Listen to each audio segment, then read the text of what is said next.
जय श्री कृष्ण दोस्तों। आज के वीडियो में आप लोग सुनेंगे बसंत पंचमी यानी सरस्वती पूजा की कथा। सभी साथियों को बसंत पंचमी की बहुत बहुत शुभकामनाएं। बसंत पंचमी के दिन ही माता सरस्वती का प्राकट्य हुआ था। जब सृष्टि में अज्ञान, मौन और अंधकार था, तब ब्रह्मा जी की प्रार्थना पर माता सरस्वती प्रकट हुई और वीणा के मधुर स्वर से ज्ञान का संचार किया।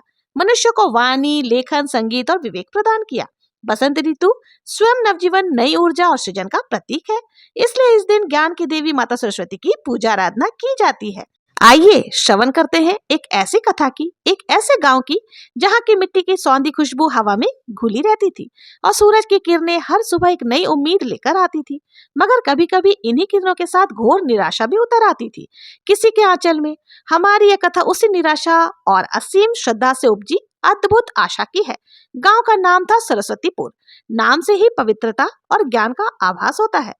पर इस गांव में एक माँ थी जिसका नाम था यशोदा। उसके जीवन सरस्वतीपुर के नाम से बिल्कुल विपरीत था, जैसे किसी मंदिर के प्रांगण में अंधेरा फैला हो।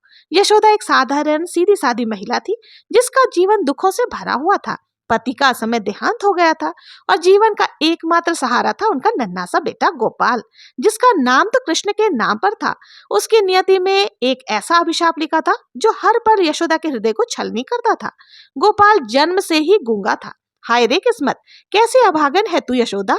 अपने ही बच्चे का मुंह नहीं देख सकती, उसका बोल नहीं सुन सकती। ये तो पूर्व जन्मों के पापों का फल है।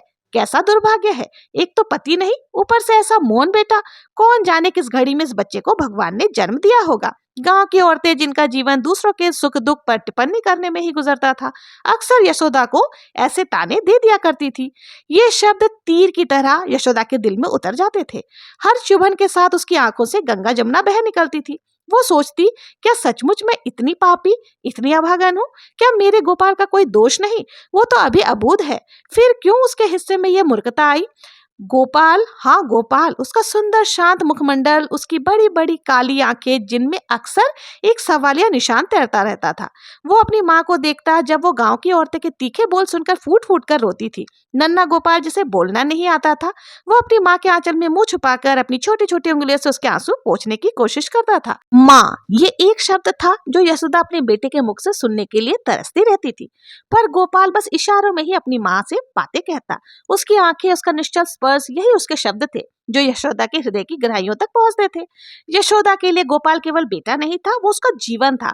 उसकी हर सांस गोपाल के लिए ही चलती थी। उसने गोपाल के होठों पर हजारों बार अपनी उंगलियां फेरी थी, इस उम्मीद से कि कोई चमत्कार हो जाए और उसके अधर मुख खुल जाए। वो कितनी बार आधी रात को उठकर बैठी रहती थी, गोपाल के मुख की ओर ताकती रहती। हे भगवान, एक बार, बस एक बार मेरे गोपाल को वाणी दे दो। मैं सब कुछ सह लूंगी, हर ताना, हर अपमान, बस वो बोल उठे। गांव के वैद्य, हकीम, साधु, संत, कोई नहीं बचा था जिसके पास यशोदा अपने गोपाल को लेकर ना गई हो। हर दरवाजे पर उसने अपने बेटे के लिए भीख मांगी थी, मेरे बच्चे को वाणी दे दो। हर जगह उसे निराशा ही मिली थी। लोग कहते थे कि ये देवी, ये तो विधाता का लिखा है, इसे कौन बदल सकता है। पर यशोदा का मन हार मानने को तैयार नहीं था। उसकी ममता का सागर कभी सूख नहीं सकता था। जैसे जैसे गोपाल बड़ा हो रहा था, यशोदा की चिंताएं बढ़ती जा रही थी। वो देखती थी कैसे गांव के दूसरे बच्चे खेल कूद करते हुए आपस में बात करते हैं, हंसते हैं, रोते हैं, पर गोपाल कोने में बैठा रहता, अपनी मुख दुनिया में खोया हुआ। कभी कभी वो खेलते हुए देखता, उसकी आंखों में एक अजीब सी चमक आती, जैसे वो भी उनकी दुनिया में शामिल होना चाहता हो। पर विवशता की बेरिया देखिए उसे रोके रखती थी। यशोदा ये सब देखकर अंदर ही अंदर टूट रही थी। वो अपने बेटे को कभी उदास नहीं देखना चाहती थी। मेरा गोपाल, मेरा बेटा, कोई नहीं इस दुनिया में जो उसकी पीड़ा समझ सके। बस मैं इसको जान सकती हूँ, मुझे ही इस पीड़ा से मुक्ति दिलानी होगी। यशोदा ने मन ही मन दृढ़ संकल्प किया।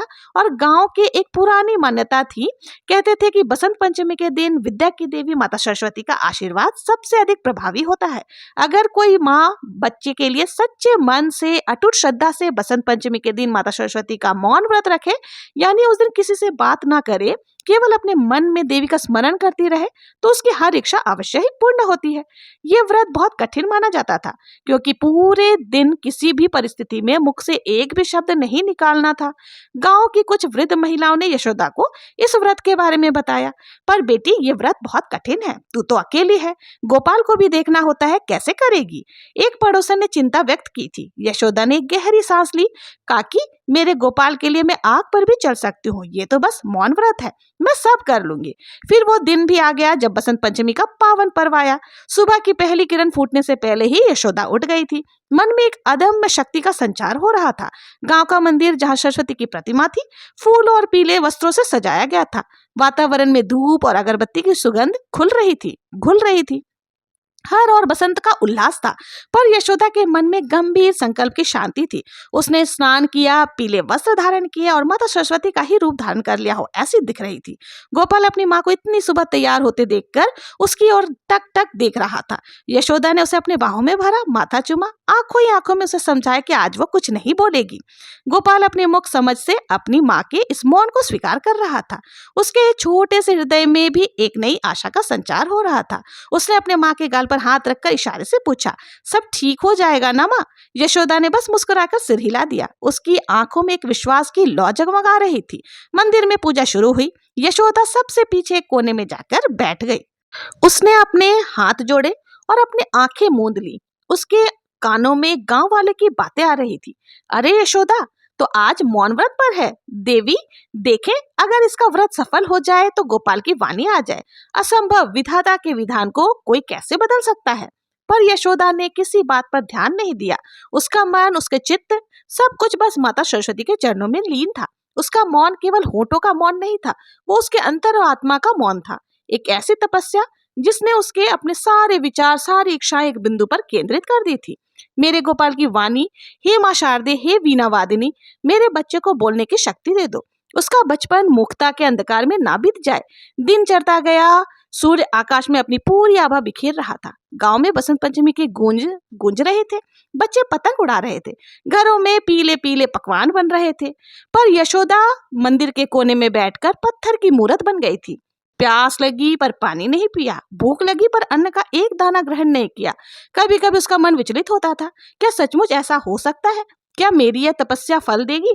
पर तुरंत ही इन विचारों को झटक देती, नहीं, विश्वास ही शक्ति है, मेरी श्रद्धा ही मेरा मार्ग है।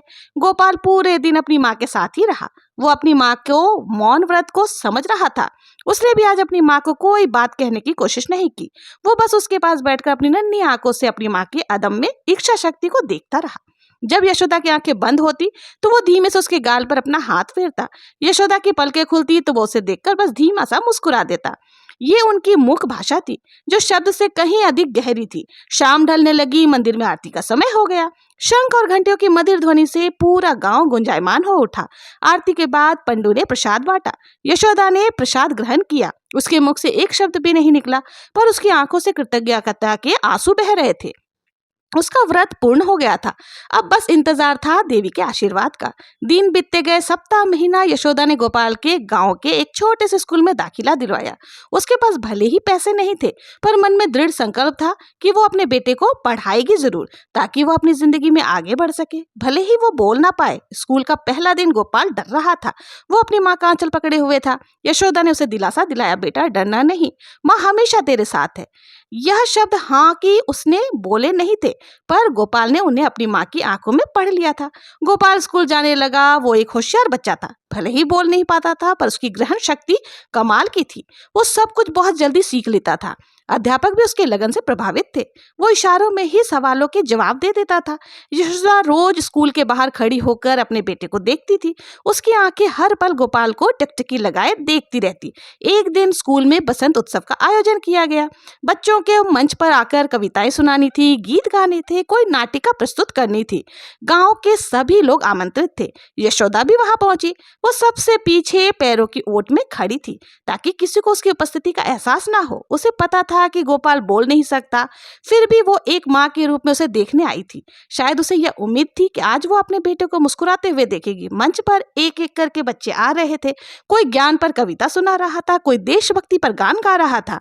पूरा गांव तालियों की गड़गड़ाहट से गूंज रहा था। फिर मंच उद्घोषक ने अगला नाम पुकारा। अब हम आमंत्रित करते हैं कक्षा के हमारे नन्हे छात्र गोपाल को। गोपाल, क्या तुम कुछ सुनाना चाहोगे? यशोदा का कलेजा मुंह को आ गया। गोपाल, मेरा गोपाल, वो कैसे? उसके मन में हजारों सवाल कौंध गए। गांव के कुछ लोग फुसफुसाते हुए कहने लगे, अरे यह तो यशोदा का गूंगा बेटा है, इसे क्यों बुला रहे हैं? गोपाल धीरे धीरे मंच की ओर बढ़ा। उसके छोटे छोटे पैर डर से कांप रहे थे। उसने एक बार भीड़ की ओर देखा, फिर उसकी आंखें सीधे अपनी माँ को ढूंढने लगी जो पेड़ों की ओट पर खड़ी थी। यशोदा ने उसे हिम्मत दी, आंखों ही आंखों में कहा, बेटा डरना नहीं। गोपाल मंच पर खड़ा रहा। भीड़ में कुछ लोगों की फुसफुसाहटें अब जोर पकड़ रही थी। ये क्या मजाक है? गोपाल तो बोल ही नहीं सकता। क्या स्कूल वाले भी इसकी मुक्ता का मजाक उड़ा रहे हैं? अध्यापक ने गोपाल से पूछा, गोपाल बेटा क्या तुम कुछ सुनाना चाहते हो? डरना नहीं। गोपाल ने डरते डरते अपनी माँ की ओर देखा। यशोदा का दिल जोरों से धड़क रहा था। उसे लगा आज फिर लोग मेरे बेटे का मजाक बनाएंगे। उसकी आंखों में से आंसू आने लग गए। फिर वही हुआ जिसका कल्पना कभी की नहीं थी। गोपाल ने अपनी आंखें बंद की। उसने एक गहरी सांस ली। उसका छोटा सा सीना ऊपर नीचे हुआ। अचानक पूरे गांव ने एक अनसुनी आवाज सुनी, एक ऐसी आवाज जो किसी ने कभी गोपाल के मुख से नहीं सुनी थी। एक शब्द धीरे से पर दृढ़ता से, माँ। पूरा गांव सन्न रह गया। एक पल के लिए पिन ड्रॉप साइलेंस से छा गई। किसी को विश्वास ही नहीं हुआ उन्होंने क्या सुना। गोपाल, वो गूंगा बच्चा जिसे कभी बोलना नहीं आता था, उसने आज माँ कहा था। यशोदा की आंखों से आंसुओं की धारा फूट पड़ी। इस बार ये आंसू दुख के नहीं थे, ये आंसू खुशी और आश्चर्य के, कृतज्ञता के आंसू थे। वो दौड़ी हुई मंच की ओर भागी और उसकी सांसें अटक गई थी। गोपाल भी अपनी माँ को देखकर मंच पर से कूदकर माँ की ओर भागा। माँ और गोपाल ने फिर से कहा, इस बार थोड़ा और स्पष्ट, थोड़ा और जोर से। यशोदा ने अपने बेटे को बाहों में भर लिया, उसे कसकर गले से लगाया। मेरा बेटा, मेरा लाल, तू बोल रहा है। मेरा गोपाल बोल रहा है। वो रोती जा रही थी, हंसती जा रही थी। ये खुशी उसके लिए इस दुनिया की सबसे बड़ी खजाना थी। गांव वाले जो कुछ देर पहले गोपाल की मुक्ता पर फुसफुसा रहे थे, अब अवाक रह गए। उनकी आंखों में से भी खुशी के आंसू थे। ये चमत्कार ही तो था, एक ऐसा चमत्कार जिसने सब कुछ बदल दिया था। अध्यापक दौड़े हुए थे। गोपाल बेटा, तुम सच में बोल रहे हो? गोपाल ने अपनी माँ के आंचल में मुंह छुपा लिया और फिर धीमे से कहा, हाँ माँ। बसंत पंचमी के दिन यशोदा की मुख प्रार्थना, उसकी अदम्य श्रद्धा और निस्वार्थ प्रेम सब सफल हो गया था। माँ सरस्वती ने उसकी तपस्या स्वीकार कर ली थी। विधाता का लिखा भी माँ ने अटल श्रद्धा के आगे झुक गया था।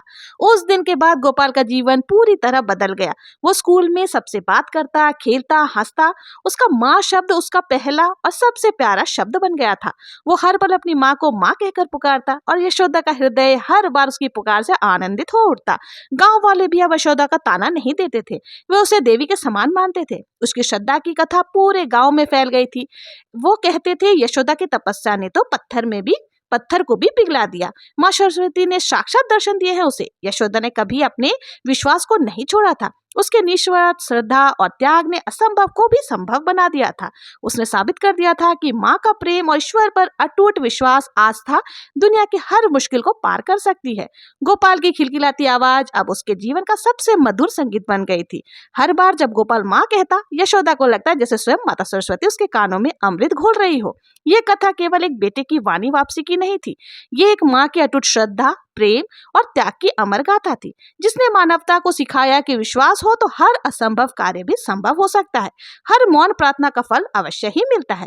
प्रिय साथियों, इस वीडियो में बसंत पंचमी की पावन कथा यहीं पर समाप्त होती। आप लोगों को ये कथा कैसी लगी कमेंट में जरूर से बताएं, और अगर अभी तक मेरे चैनल को सब्सक्राइब नहीं किया तो सब्सक्राइब करें, लाइक करें और ज्यादा से ज्यादा शेयर जरूर से करें। मिलते हैं नेक्स्ट वीडियो में, तब तक के लिए जय श्री कृष्ण, जय मां सरस्वती।